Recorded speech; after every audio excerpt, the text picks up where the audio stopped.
En este video vamos a hablar ya de lleno del modelo individual. Sean D1, D2 hasta Dn variables aleatorias definidas como 1 si la póliza I reclama o 0 si la póliza I no reclama. Esto dentro de un portafolio de pólizas de seguro. Vamos a notar que cada una de estas variables, así como están definidas, son variables que pueden modelar experimentos tipo Bernoulli. Es decir, la DI se puede ver incluso como una variable aleatoria con distribución Bernoulli con probabilidad de éxito QI, donde QI es la probabilidad de que exista un reclamo en la póliza I. Es interesante saber que la D se escoge así por la palabra muerte, y antes en los seguros de vida relativamente pues había reclamo cuando era alguna muerte la que se consideraba el siniestro, y se fue dejando la D para diversos modelos y ahorita la vamos a seguir utilizando. Por otro lado, la QI es un poco para moralmente decir que no es un éxito que haya una muerte, así que en vez de usar la clásica P sub I, en este caso vamos a usar Q sub I. Y se utiliza el índice I porque en principio estas variables no se consideran idénticamente distribuidas. Obviamente, posteriormente podríamos relajar este supuesto y pues ya considerar un modelo más sencillo. Por otro lado, sean C1, C2 hasta Cn, variables aleatorias no negativas, continuas o discretas. Se supondrá que las variables aleatorias D y C son independientes y se modelará el monto de la posible reclamación de la póliza I con la letra C sub I. Esta hipótesis de que sean independientes puede ser realista o puede no serlo. Entiéndase, por ejemplo, que a veces no influye, como un ejemplo práctico en los seguros de autos, no influye tanto cuántos reclamos hay con el tamaño del reclamo, puesto que el siniestro, que sería un choque, pues es difícil que esté relacionado con el número de choques que hay, a menos de que sea una carambola, pero bueno, pues sería muy difícil que todos los involucrados en una carambola estén en el mismo portafolio de pólizas. Por eso no es tan feo ese supuesto de pensarlas independientes.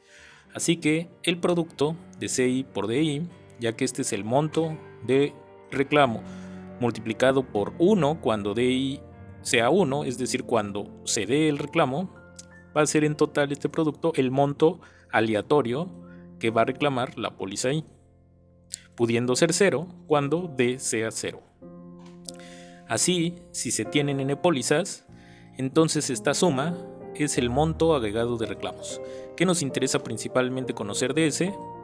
Pues la probabilidad de que S sea menor o igual a X, cuando este valor de X es conocido, y la probabilidad de que S sea menor o igual a X, igual a 0.995. ¿Qué quiere decir? Que la X sería desconocida, así que esto se convierte en una especie de ecuación donde la incógnita es X. ¿Y por qué es importante este evento, S menor o igual a X?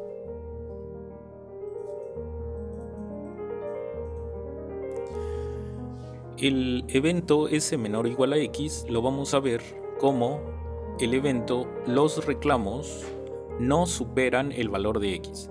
Cuando S es menor o igual a X, así los reclamos no superan el valor de X. ¿Y por qué es importante que los reclamos no superen el valor de X? Porque esta X va a ser fija y sería el capital que va a tener nuestra aseguradora disponible, o que debe de estar disponible para los posibles reclamos. Así que a esta cantidad en principio le vamos a llamar la reserva. Así que por eso es tan importante este evento, porque dada una reserva que tengamos, podríamos tener entonces el cálculo de la probabilidad de que tengamos la solvencia suficiente para hacerle frente a los posibles reclamos. Y la otra idea del punto número 2 es, si nosotros necesitamos cumplir, ya sea por la regulación o por lo que sea, que esa probabilidad sea 0.995 o al menos de 0.995, entonces necesitamos determinar el valor de X, y eso sería un problema de determinar la reserva necesaria para que mi aseguradora pueda estar haciendo frente a posibles reclamos.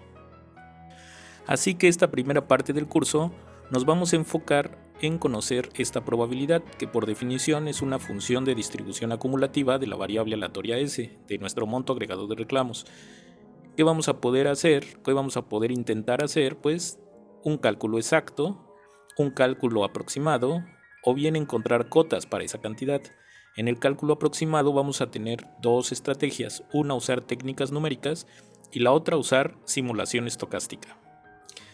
La simulación estocástica va a ser de las partes donde vamos a hacer más énfasis en este curso, porque actualmente las técnicas que tienen que ver con simulación Monte Carlo, han crecido mucho debido al poder de cómputo. Antes estas operaciones eran costosas, por así decirlo, así que se le daba mucho énfasis a encontrar fórmulas exactas, etc. Pero ahora también han encontrado mucho auge estas técnicas usando simulación. Para las aproximaciones será necesario conocer características de S, como la esperanza o valor esperado, la varianza o la función generadora de momentos, por mencionar algunas, y con el mismo fin será útil recordar ciertas propiedades. Así que vamos a ver rápidamente. Cualquiera de estas propiedades ya deben de conocerlas, y esta es una oportunidad para ir a repasarlas si no las recuerdan bien. La esperanza de una suma de variables aleatorias es la suma de las esperanzas. Las constantes salen del operador esperanza o del operador valor esperado, o bien de la media. Cualquiera de esos tres nombres es muy usado. Y bueno, aquí tendríamos una primera implicación de 1 y de 2.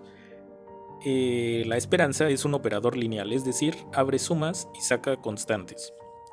La propiedad 3 dice que si x y y son variables aleatorias independientes, entonces la varianza de una suma es la suma de las varianzas. Cuando la covarianza sea distinta de 0, por ejemplo, si x y y son independientes, su covarianza va a ser 0, así que ese caso ya está en 3. Pero si covarianza fuera distinto de 0, entonces recuerden que la covarianza sigue esta fórmula. En ese caso, la varianza de la suma es la varianza de x más la varianza de y más 2 veces la covarianza. Lo anterior porque la varianza de cualquier variable se puede ver como la covarianza de una variable con ella misma. Y en la covarianza también abre sumas y saca constantes, es un operador bilineal, así que aquí podemos ver esto como una especie de ley distributiva. Covarianza de x, x más la covarianza de x con y más la covarianza de y con x más la covarianza de y con y.